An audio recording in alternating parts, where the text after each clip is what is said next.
You've had a lot of back and forth in the past few days about Scottish Labour and potential deals with reform, grubby backroom deals, I think you said.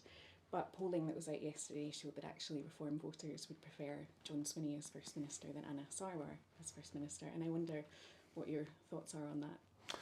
Well, I think what is crystal clear is that I will have absolutely nothing to do whatsoever with reform. I am totally and utterly and completely at odds with reform, and I think they're spreading poison in our politics.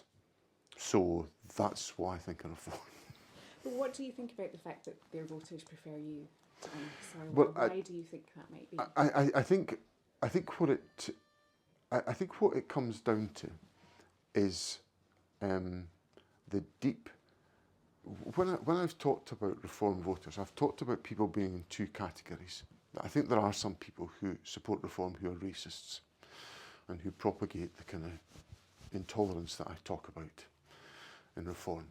And there's another group of people who are angry and frustrated.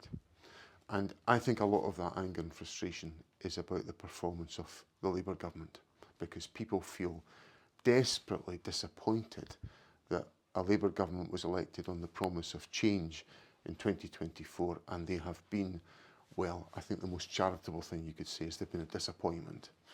And I think that's what fuels some of the sentiment why people are supporting reform. So I therefore think it's really unlikely that those people would then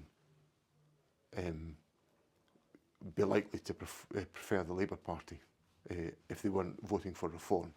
But so I think that's the best explanation I can give you, Kat, about what I think is fueling that, because I think people are really, really angry.